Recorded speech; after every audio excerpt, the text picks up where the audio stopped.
Ciao ragazzi, bienvenue à Buonasera Calcio, l'émission qui donne son avis sur l'actualité du football européen 2 fois par semaine.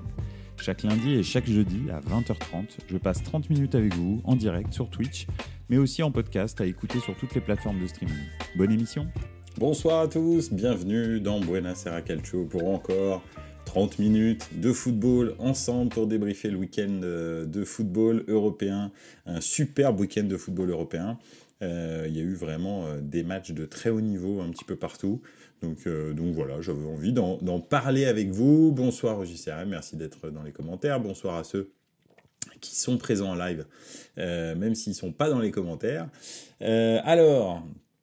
Ce soir, on va parler un petit peu du Real, ou du Barça, et du Barça. Salut Pipovici, salut. Et du Barça. On va parler aussi Man City qui revient. Et en creux, United qui est loin du compte. C'est comme ça que j'ai appris, que je l'ai titré. Je pense aussi que je vais faire un petit parallèle avec le Milan, parce que je pense qu'on est à peu près dans le même cas entre United et le Milan. Donc voilà, un bon début de saison qui a caché quelques carences. Et là, on est en train de voir les carences. C'est à peu près pareil pour United. Et le niveau de la Bundesliga, pourquoi est-ce que je vous parle de ça ? Parce que j'ai vu 2 superbes matchs ce week-end en Bundesliga.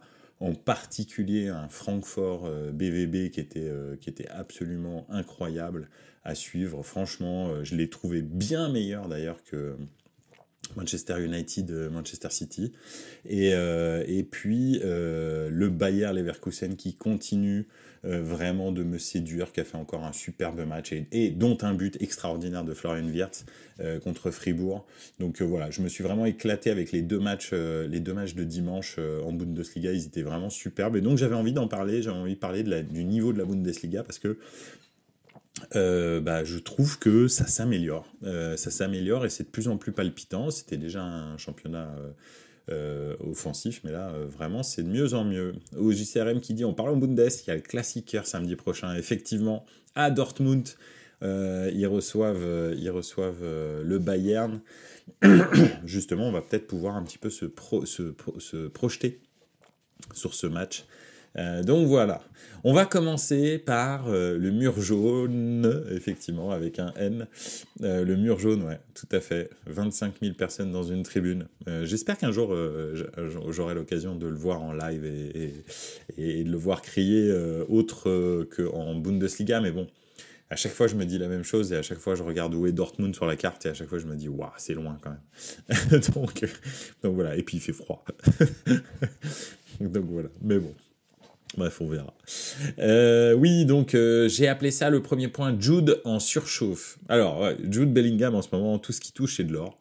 Il pourrait tirer du vestiaire, il y aurait lucarne. Ce qu'il a fait contre le Barça, c'était quand même relativement inespéré. Très honnêtement, si on regarde la physionomie globale du match, on va pas refaire le match ensemble, vous l'avez certainement vu, mais... pour moi, le Barça était plutôt dominateur dans cette partie.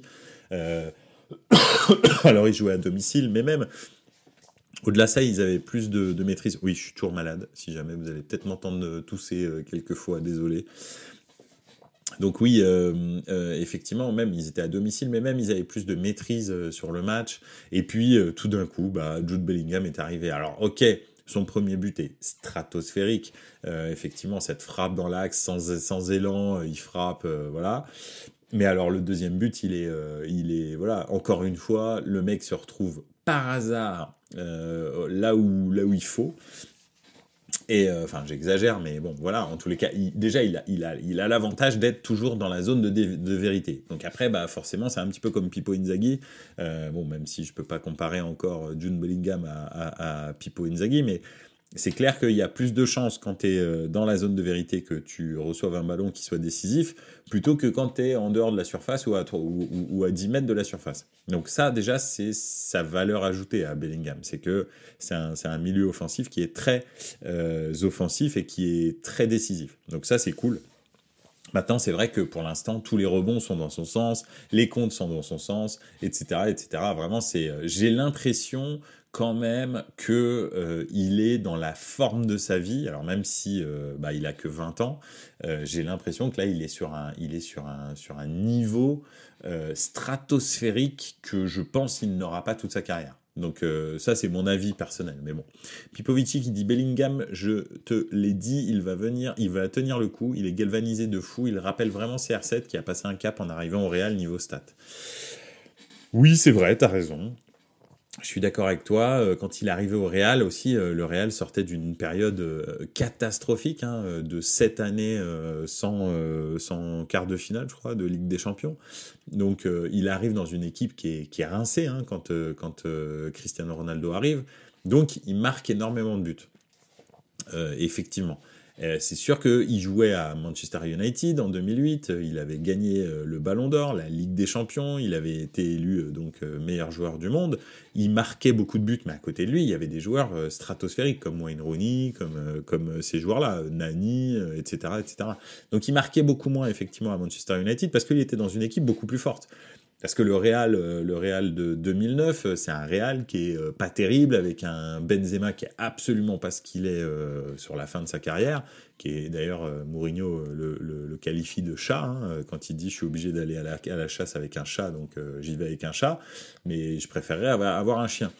Donc je suis d'accord. Là quand même, Bellingham, il arrive dans une équipe où il y a Vinicius, il y a Rodrigo, il y a Kroos, il y a les deux milieux de terrain français, Tchouaméni, Camavinga, il y a Modric aussi qui est sur le banc. Donc normalement c'est quand même pas le même Real, en plus qu'a gagné il y a 2 ans, même pas, enfin 1 an, 2 ans maintenant, mais la Ligue des Champions. Donc c'est ça qui est surprenant, c'est que Bellingham, en théorie, il aurait dû plutôt se fondre dans le collectif plutôt que de tout d'un coup exploser. Qu'il soit décisif avec Dortmund, je comprends. Qu'il soit décisif avec le Real, c'est quand même un peu surprenant. Donc je sais pas, faut voir. J'avoue que pour l'instant, j'ai beaucoup de mal à lire ça parce que Bellingham, jusque-là, dans sa carrière, en tous les cas internationale, c'est-à-dire à Dortmund, il était pas du tout décisif, ou très peu décisif en tous les cas. Il marquait des buts, hein, mais c'était pas fou, quoi. Pas à ce point-là, en tous les cas. Au JCRM, entre Kane, Bellingham, Saka, Rashford, etc., l'équipe d'Angleterre doit gagner un trophée, pas possible autrement. Oui, de toute façon, ils s'en approchent. Chaque compétition, ils s'approchent de plus en plus. La dernière fois, ils étaient en finale. En Coupe du Monde, ils ont perdu contre le finaliste. Et très honnêtement, si on regarde le France-Angleterre, ils auraient dû gagner. Donc voilà, donc oui, très clairement, il est bien probable que l'Euro 2024 soit celui de l'Angleterre. Ça m'étonnerait qu'il y ait une autre équipe qui soit au niveau, excepté la France. Mais même, je trouve que la France est en dessous de l'Angleterre. Hein. Franchement, il y a beaucoup moins de maîtrise, il y a beaucoup moins de talent, etc. Après, la France a cet avantage que énormément de gens ont gagné dans le groupe, et donc ils ont cette expérience que l'Angleterre n'a pas, et surtout cette conviction par Mbappé, par Griezmann, par tous les cadres qu'il y a, qui peuvent gagner. Et tu as tout à fait raison, Southgate. T'as fait raison, pardon, Pipovici, désolé, je voulais pas t'insulter. Southgate, il est nul. Et le problème, c'est que lui, il ne transmet pas la gagne. Lui, c'est un loser, on va dire, historique de l'équipe d'Angleterre. Hein. Le penalty raté en demi-finale de l'Euro 96. C'est Southgate. Donc lui, c'était un loser un petit peu magnifique de l'équipe d'Angleterre. Donc c'est vrai que voilà, il transmet pas ça. Mais bon, bref, on verra. Au JCRM, Bellingham vient de recevoir le trophée Copa du meilleur jeune. Oui. Ouais, alors je sais pas. Je sais pas. En fait, je comprends par rapport à son début de saison au Real, mais sa saison dernière à Dortmund, c'était pas non plus fantasmagorique, quoi. Honnêtement, enfin, je me suis pas levé la nuit pour aller voir les prestations de Bellingham. Hein. Donc c'est ça que je comprends pas trop. Je pense que c'est juste la hype Real en fait, mais ça veut dire qu'il est jugé sur 2 mois en fait, septembre-octobre. Donc c'est un petit peu bizarre. J'ai l'impression par exemple que Saka l'année dernière a fait une meilleure saison que lui. J'ai l'impression que, enfin, tu peux trouver des jeunes qui ont fait une meilleure saison que Bellingham. Donc, je sais pas. Ouais, bref. Je suis pas convaincu, quoi. Mais écoute, c'est comme ça. Hein, c'est tous ces espèces de trophées de trophées individuels dans le football, très souvent ça tape à côté. Hein. C'est très rare que ça reconnaisse réellement la valeur au niveau football de quelqu'un. Donc voilà, dans le collectif, hein, je veux dire. Donc bref, je suis pas forcément surpris. Bref, en tous les cas, pour l'instant, j'arrive pas à savoir si, tout comme Benzema a pu vivre cette saison-là, est-ce que Bellingham est en train de vivre la saison où il touche du doigt le sublime et effectivement jusqu'au bout de la saison, et peut-être même, ça intégrera peut-être même l'Euro, il touchera plus terre et il arrivera à faire la différence tout le temps, et le Real gagnera championnat et Ligue des Champions et il gagnera l'Euro. C'est très possible, et peut-être lui gagnera le Ballon d'Or. Et après, il fait quoi je sais pas, et sa carrière s'arrête. C'est ça le truc, c'est que comment tu fais pour te renouveler? Parce que des Messi et des Ronaldo, il y en a deux, et il y en a eu deux, et il y en aura que deux, je pense, dans l'histoire du football. Hein. Il faut bien savoir que ça y est, hein, c'est business as usual, les gars. Enfin, moi, ça fait 35 ans que je suis le football. Les ballons d'or, chaque année ça change parce que les gens n'arrivent pas à maintenir leur niveau d'habitude aussi élevé. Hein.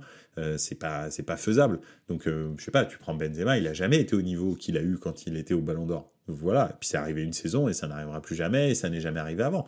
Donc voilà, et c'est la même chose pour plein de joueurs qui ont gagné le ballon d'or ces derniers temps, qui étaient des joueurs absolument extraordinaire. Je sais pas, je prends Kaka, je peux prendre Shevchenko, là je peux vous prendre 2000 années, mais on peut prendre Cannavaro, on peut prendre Michael Owen, on peut prendre, je sais pas, que dis-je encore, enfin il y en a plein, mais il y a que Cristiano Ronaldo et Messi hein, qui ont réussi à garder ce niveau-là en fait. Ronaldinho, Ronaldo, etc.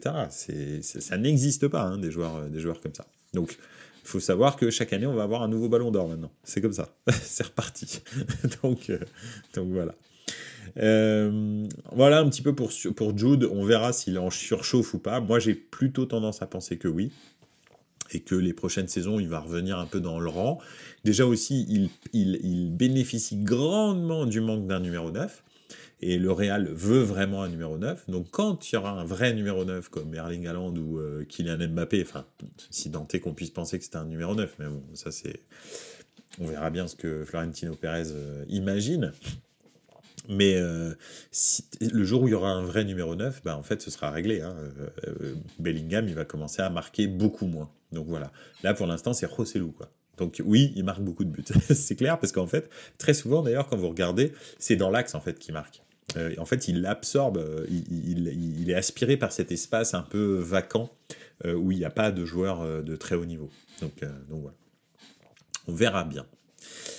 On va passer, si ça vous va, sauf si vous avez d'autres choses à rajouter sur Jude Bellingham et sur le championnat d'Espagne.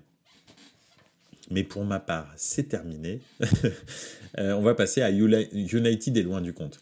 Pourquoi ? Parce que effectivement, le match contre City, en fait, ça a souffert d'aucune discussion. C'est un derby, normalement. Souvent, hein, les équipes arrivent à se mettre au niveau, on va dire, de l'adversaire dans ce genre de match. Et là, en fait, United a eu peut-être une occasion au début du match, une opportunité, on va dire, je sais même pas si on peut appeler ça une occasion. Et puis ensuite, après, ils ont déroulé Manchester City. Et Manchester City, il faut savoir que ça fait quand même très longtemps qu'ils déroulent plus en championnat d'Angleterre. Depuis le début de saison, ils maîtrisent pas leur match. C'est pas du tout l'équipe souveraine qu'on a pu voir la saison dernière ou les saisons précédentes, qui sont en contrôle complet et total de tous les matchs qu'ils jouent, etc. Depuis le début de saison, c'est une équipe qui est en souffrance. Et effectivement, c'est pas simple pour Manchester City. Et pourtant, United s'est fait strictement rouler dessus. Donc c'est vrai que c'est compliqué d'analyser, enfin comment dirais-je, de voir le positif dans le projet United. Hein. Moi j'avais l'impression que cette année ils s'étaient un petit peu renforcés et qu'ils allaient dans le bon sens, puisque la saison dernière était quand même une saison qui était plutôt optimiste, on va dire. Moi j'ai trouvé ça un petit peu optimiste. J'avais même dit que le projet de Ten Hag commençait vraiment à prendre forme. Donc voilà. Juste, je reviens dans les commentaires parce qu'il y a peut-être une petite intervention concernant le sujet précédent. Si tu regardes le Ballon d'Or avant le quadruplé de Messi et le doublé de Ronaldo, fallait remonter à Platoche. Ouais, pour voir un joueur le gagner plusieurs fois d'affilée. Effectivement, il y a eu Platini, il y a eu Van Basten. Et c'est à peu près tout. Donc voilà, c'était Van Basten, Platini. Et le truc aussi, c'est que à l'époque où Platini et Van Basten gagnent les Ballons d'Or 3 fois d'affilée pour Van Basten, 3 fois d'affilée pour Platini, les Sud-Américains ne sont pas invités à l'élection du Ballon d'Or. Ce ne sont que les joueurs européens. Ce qui fait que, par exemple, Maradona n'était pas éligible au Ballon d'Or. Sachant qu'on sait tous que probablement, quand Maradona jouait et que Platini était encore là, très clairement, enfin, je veux dire, il n'y a pas photo. Je pense quand même que Maradona était au-dessus. Surtout qu'il gagnait des titres avec une équipe de chèvres. Donc c'est quand même un petit peu important. Donc je pense qu'effectivement Maradona aurait dû en prendre un ou deux au passage, même à l'époque de Van Basten, parce qu'en 90, quand Naples gagne le titre, non pardon, c'est 87 quand Naples gagne le titre, 90 quand il gagne la C3 et tout, je pense qu'il peut prendre le Ballon d'Or cette année-là. Donc voilà. Au JCRM Pipovici parlait de Southgate, les choix de Ten Hag très bizarres. Aussi titulariser Evans au lieu de Varane pour un match aussi important, choix étonnant. Effectivement. Okutunujo, un homme heureux arrive. Bah oui, c'est vrai que l'Atalanta a gagné ce week-end, ce soir, pardon, c'est même pas ce week-end. Ce soir, l'Atalanta, qu'est-ce qu'ils ont fait finalement? Parce qu'ils menaient 2-0 à la mi-temps. J'ai pas regardé. Ok, d'accord. Donc bon. C'est nouveau ça. Atalanta 3-0, Empoli, c'est beau, bravo, félicitations. Super Scamacca, avec une talonnade, j'ai vu qu'il avait mis un but en talonnade. Bref, quoi qu'il en soit, Cotonou utilise un mot fleuri pour expliquer ce qu'ils ont fait à Empoli. Voilà. Bravo, j'aime les fleurs.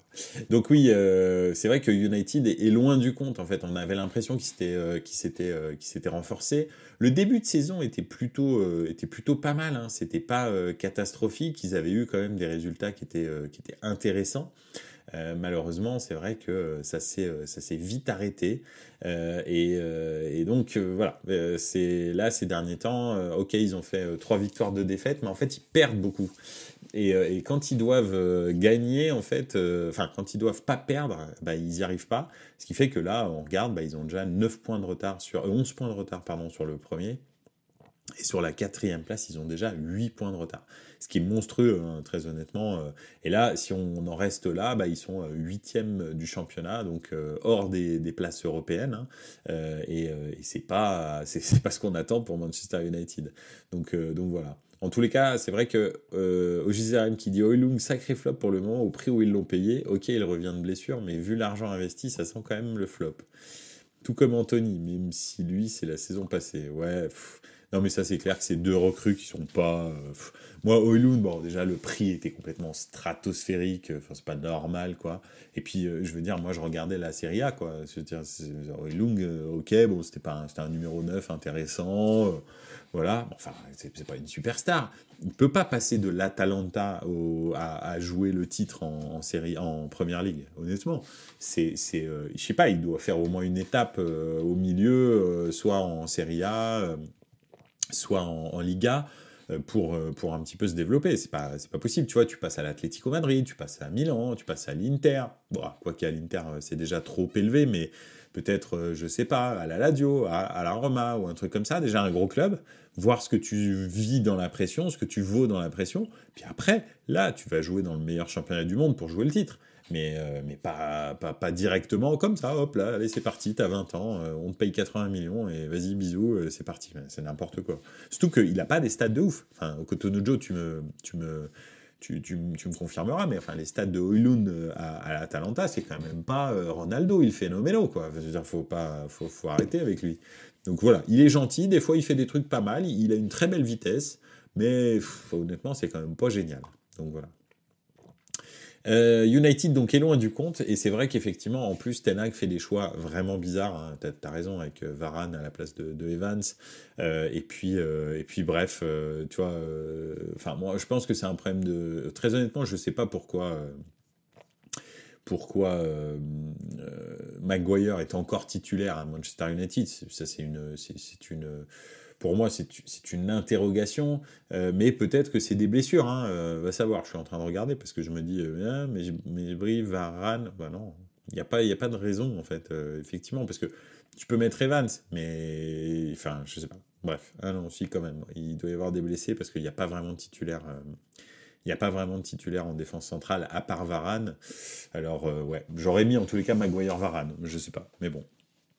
Et je voulais faire un petit peu le parallèle avec Milan, parce que c'est un peu ça. Milan, ça a été ça un petit peu. Ils ont fait un petit peu illusion en début de saison. Moi, ils m'ont fait illusion, hein, très clairement. J'étais inquiet après les départs de Tonali et puis surtout de Ibrahimovic, je le disais la semaine dernière. Et c'est vrai que malheureusement, Milan, c'est une équipe qui est forte contre les faibles et puis qui est faible contre les forts. Et on l'a vu encore hier soir, hein, 2-0, mené 2-0. Avoir les opportunités sur deux actions qui sont des demi-occasions de Giroud, hein, c'est exceptionnel ce qu'il fait, Giroud. Et finalement, après, quand tu as des occasions, en fait, tu les mets pas, comme d'habitude, hein, parce que ça fait des matchs et des matchs que Milan marque pas un but, en vrai. Hein. Il n'y a pas de but, en fait. Il y a 0 but. 0 but contre la Juve, 0 but contre le Paris Saint-Germain. Là, 2 buts, mais c'est 2 buts un petit peu, très compliqués. Hein. C'est vraiment des exploits de la tête de Giroud. Il y a 0 but en Ligue des Champions contre Newcastle, 0 but contre Dortmund. Et tu peux y aller, hein. C'est assez fréquent d'avoir 0 but du Milan, donc c'est vraiment compliqué. Et c'est vrai qu'il n'y a pas de ressort, il n'y a rien du tout. Et je sais pas. Moi, je suis vraiment inquiet et déçu. Et j'ai l'impression que effectivement, United et Milan, c'est un peu le même destin, si ce n'est que il y a peut-être moins de concurrence en Serie A qu'en Première Ligue, hein, très clairement, faut le dire. Ce qui fait que Milan arrive à se maintenir dans le top 4 pour l'instant. Mais si ça continue comme ça, si dès qu'on rencontre un gros, on n'arrive pas à prendre plus d'un point, ça va aller très très vite, hein, qu'on sorte du truc. En 2 semaines, on est passé de premier à troisième, hein, déjà. Donc si on fait ça chaque 2 semaines, ça peut aller vite. Hein. Donc voilà.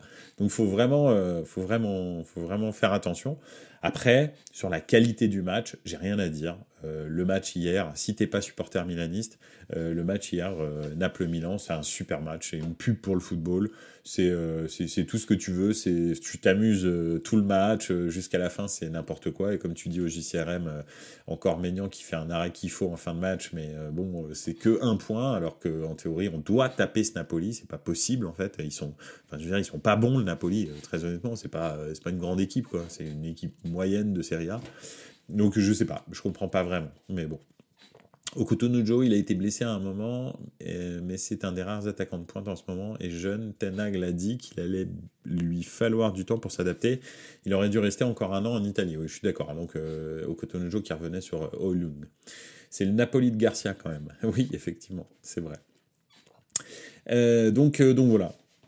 2 équipes qui sont un peu à la dérive, et City qui peut-être revient, hein, très belle prestation en Champions League, très belle prestation dans le derby. Bon, peut-être que ça recommence, et puis ça correspond aussi avec le retour sur le terrain du meilleur joueur du monde, à mon avis, hein, celui qui devrait pour moi avoir le Ballon d'Or, c'est-à-dire Rodri, qui pour moi est le meilleur joueur du monde de la saison dernière. Et dès qu'il est sur le terrain, en fait, City, c'est pas la même équipe, quoi. C'est pas du tout la même équipe. Donc voilà. Alors en plus de ça, probablement qu'il va y avoir De Bruyne. Donc voilà.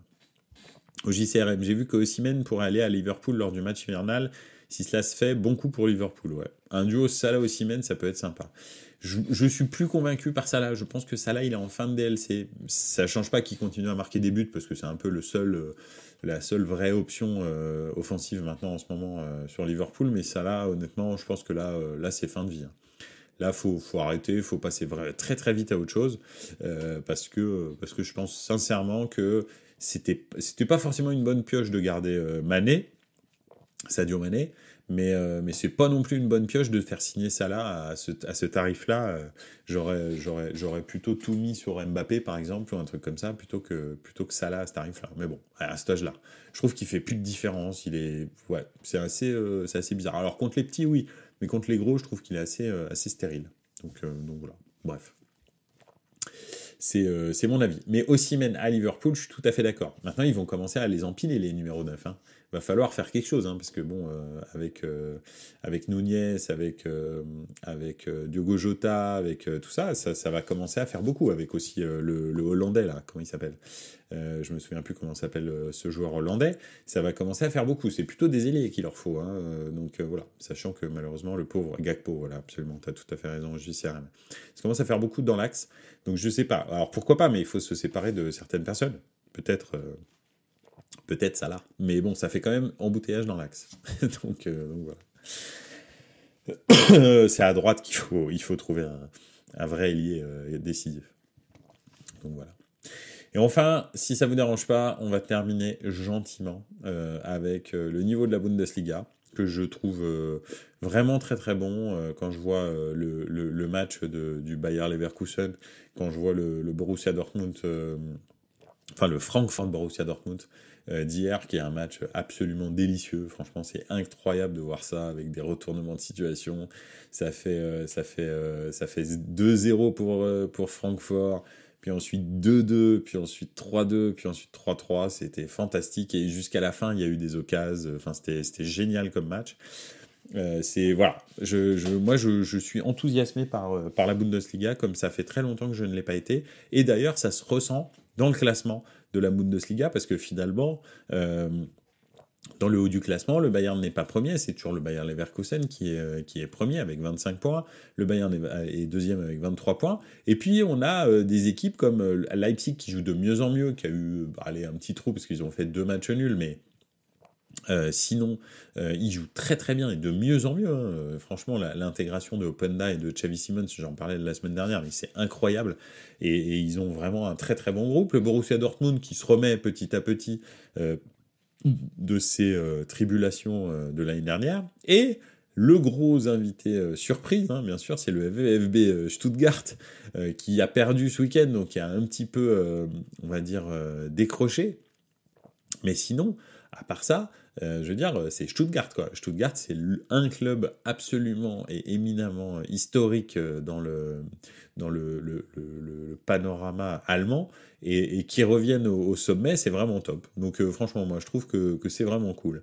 Leipzig sera champion cette saison pour moi. Ils enchaînent les matchs en difficulté et ils ont un banc. Oui, c'est vrai, tu as tout à fait raison. Je sais pas s'ils seront champions, mais en tous les cas, là, je trouve qu'ils ont vraiment un super niveau de football. Vraiment, c'est agréable de les voir jouer, que ce soit en Ligue des Champions ou en Bundesliga, c'est super agréable. Donc ça, c'est vrai que pour moi, c'est, avec le Bayer Leverkusen, l'équipe la plus enthousiasmante de Bundes pour l'instant. Donc voilà. Pipovici qui revient sur Liverpool, qui dit Luis Diaz, il est trop fort, mais pas à son niveau là. Oui, bah oui, en ce moment, malheureusement, avec ce qui lui est arrivé, c'est compliqué.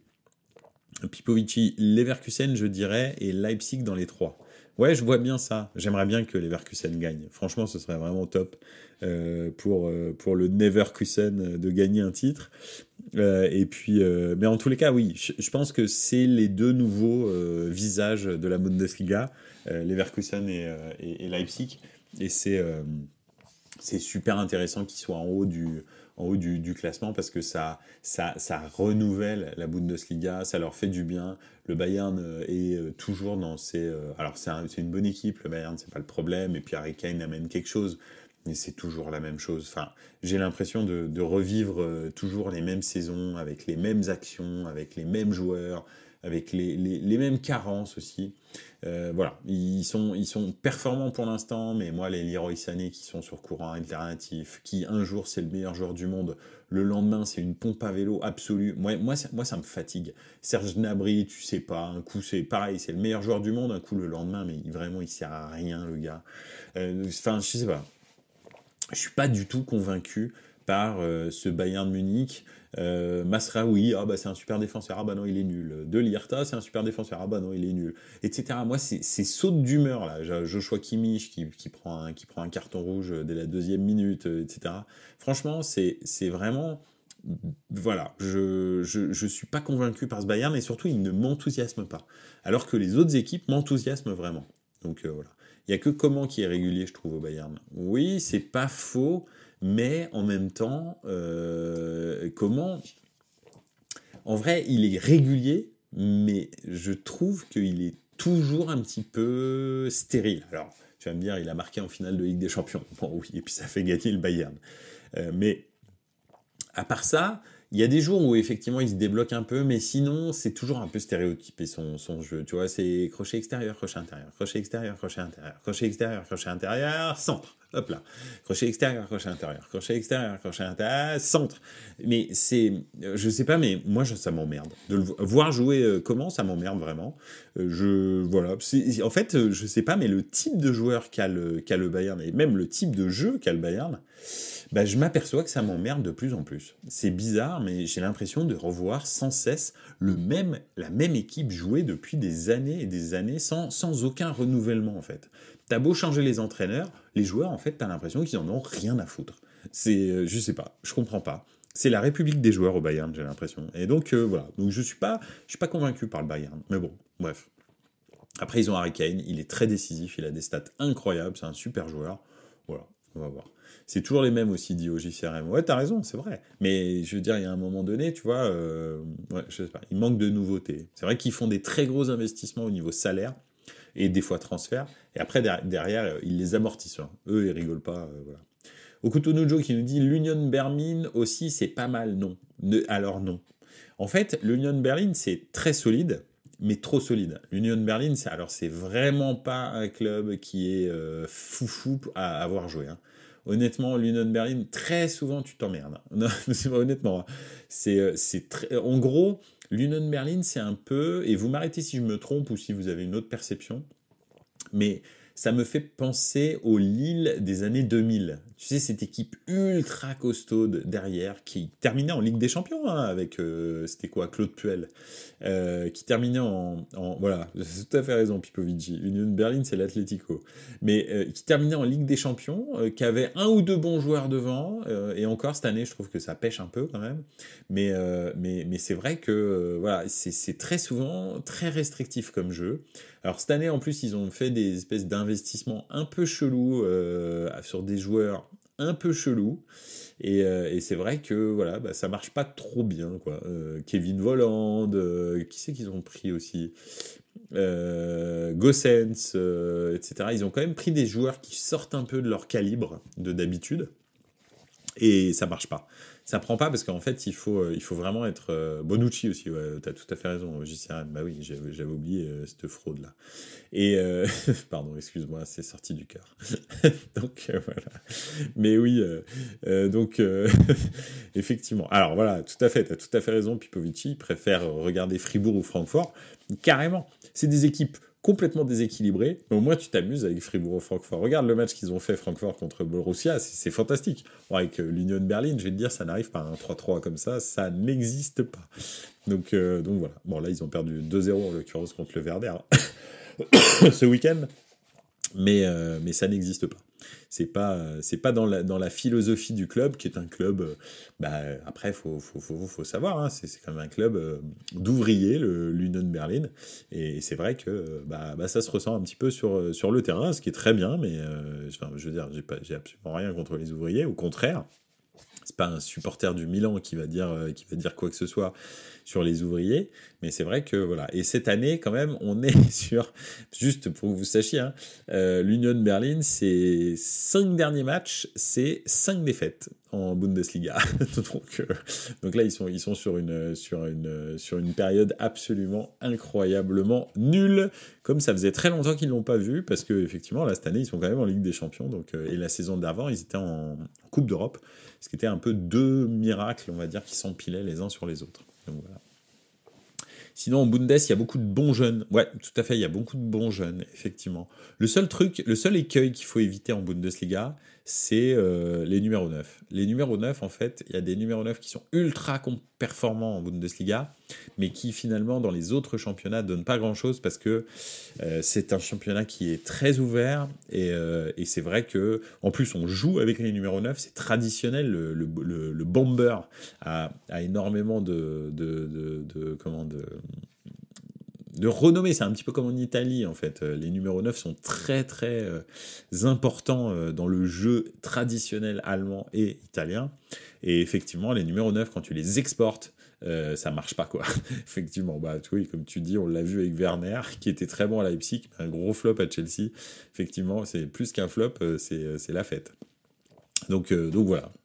Voilà un petit peu, c'est juste le seul écueil. Mais après, c'est clair que des milieux de terrain, tu vois, Florian Wirtz par exemple, tu sais qu'il va réussir ailleurs. C'est sûr et certain. C'est impossible que le Florian Wirtz devienne une pompe à vélo. Sauf s'il explose. Hein. Ou Kolo Muani avec le PSG, t'as raison. C'est pas... voilà. Guirassy, par exemple. Est-ce que Guirassy, dans un autre championnat, flambe au niveau où Guirassy flambe à l'heure actuelle? Je suis pas sûr. donc voilà. Mais bon. Le meilleur neuf allemand, c'était Klose. Oui. Alors, de tous les temps, non. Hein. C'est Gerd Müller. Je pense quand même. Faut pas déconner. S'il y a de tous les temps, le numéro 9 de tous les temps, c'est Gerd Müller, je pense. Mais bon, bref. Donc voilà, mais oui, Klose, c'était un bon numéro 9, mais Gerd Müller, c'était le tueur absolu, quoi. Donc voilà. Le gars enchaînait un nombre de buts absolument incroyable. C'était fou, d'ailleurs, Lewandowski a galéré à battre son record. Donc voilà. Bref, bon voilà, c'était un petit peu la réflexion de la semaine. Voilà, ça m'a fait plaisir de le partager avec vous. On verra bien hein, ce que ça donne. Est-ce que Jude est en surchauffe? Est-ce que effectivement Milan et United sont des fraudes? Très clairement. Ben, je vous le dirai. Voilà, on regardera dans le futur. Et enfin, le niveau de la Bundesliga qui m'enchante cette année. Ça faisait très longtemps que j'avais pas vu une Bundesliga de ce niveau-là. C'est vraiment super de regarder les matchs de Bundesliga. C'est trop top. Donc voilà, je suis très content à chaque fois que j'allume la télé et que, effectivement, comme tu le dis, Pipovici, je regarde Fribourg ou Francfort, je sais que je vais m'amuser. Donc voilà, après, il y a quelques équipes un peu relou, mais voilà. Moi, j'étais fan de Jürgen Klinsmann, absolument. Tiens, j'ai vu sur beIN Sport un récapitulatif des plus beaux buts acrobatiques de la Bundesliga. Et bien sûr, Klinsmann était dedans avec un retourné absolument splendide. Donc voilà, ouais, Jürgen Klinsmann, c'était un sacré joueur hein, quand même. C'était vraiment un super joueur. Et Rudi Völler aussi. Rudi Völler, superbe numéro 9. Okuto Nujo, ça va être qui le Ballon d'Or? Bon, écoute, je sais pas. Mais je pense que de toute façon, ça sera Messi, tu vois. Donc voilà, je pense. Parce que les gens ont l'impression pensent sincèrement. Tiens, d'ailleurs, au Cotonojo, je voudrais te poser une question. Objectivement, est-ce que toi qui es partie prenante hein, dans cette question et discussion, objectivement, est-ce que tu penses que sur l'année dernière, entière, toute la saison dernière, Léo Messi a été le meilleur joueur du monde? Est-ce que c'est sérieusement? Alors qu'on sait que c'est lui qui va être le Ballon d'Or, d'accord? Non, mais vas-y, justement, si t'es impartial, vas-y, dis-moi. Est-ce que tu penses sincèrement que Léo Messi a été le meilleur joueur du monde la saison dernière? Ok, il a réussi sa Coupe du Monde. Bon, et encore, il n'a pas marqué 433 buts, faut pas déconner. Mais bon, il a réussi sa Coupe du Monde. Il a gagné une Coupe du Monde et c'est clair que c'était le leader de son équipe. On peut pas dire le contraire. Mais tout le reste de la saison, qu'est-ce qui s'est passé en fait? Parce que tu peux pas le juger sur 3 semaines, c'est pas possible, tu vois. Donc je sais pas. Voilà. Moi je pose la question parce qu'il y en a un qui a gagné le championnat d'Angleterre, qui a gagné la Ligue des Champions, qui a gagné la Coupe d'Angleterre. Voilà quoi. Je sais pas. Pour moi c'est quand même plus valable que juste une compétition où tu as été le leader. Donc voilà. Mais bon, et c'est pour ça que je respecte pas ce genre de prix, parce qu'en fait ça ne représente rien, c'est juste on va dire un espèce de concours de personnalité quoi. Donc voilà. Il se fait siffler toute la saison à Paris en plus, paye ton Ballon d'Or. La Coupe du Monde il a gagné. Bizarrement en 2010 ni Xavi ni Iniesta l'ont pareil. Absolument, en 2010 c'est normal que ce soit Xavi ou Iniesta ou même les deux. Et pourtant, voilà. Il y a très clairement, si le Barça est aussi performant en 2009 et gagne la Coupe du Monde en 2010, et c'est Xavi Iniesta. Enfin, je veux dire, il n'y a pas de... Tu vois, si tu dois choisir un ou deux joueurs qui font le Barça, c'est Xavi Iniesta. C'est pas Messi, je suis désolé, malheureusement. J'aimerais beaucoup dire autre chose, mais c'est Xavi Iniesta. Comme c'est pas Erling Haaland qui fait Manchester City, c'est Rodri. Et Gundogan d'ailleurs. Donc voilà. Je sais pas, j'aime bien Bellingham, mais ça sera une prochaine fois. 2018, tu avais Varane qui avait tout gagné. Ouais, mais bon, là, le problème, c'est que Varane, il n'avait pas d'impact vraiment décisif sur ses équipes. Il était là dans les équipes qui ont gagné, mais c'est tout ce qu'il avait. Donc voilà, c'est un petit peu compliqué, je trouve, pour que Varane la remporte. Mais bon. Bref, enfin voilà. Bon écoutez, on verra, on saura qui est le Ballon d'Or la semaine prochaine. En attendant, je vous souhaite une excellente soirée et puis on se retrouve lundi prochain. La dernière fois que le mondial a compté, c'est 2006 avec Fabio Cannavaro. Effectivement. Ah oui. C'est ce soir le Ballon d'Or ? Ouais. Lundi prochain, on saura donc. On verra bien. Donc voilà. Ok. Bon écoutez, merci beaucoup. Je vous souhaite une excellente soirée. N'hésitez pas. Bien sûr, à partager Buonasera Calcio, à mettre des étoiles, des pouces, tout ce que vous voulez sur YouTube, Apple Podcast, Spotify, etc., etc. À partager Buonasera Calcio aux gens qui sont autour de vous aussi, bien sûr. Et puis à me faire part de tous les sujets que vous voudriez que j'aborde sur les réseaux sociaux de Buonasera Calcio. Avec grand plaisir, n'hésitez pas à m'écrire. Voilà, je vous souhaite une excellente soirée et n'oubliez pas, ciao ragazzi, ciao ciao.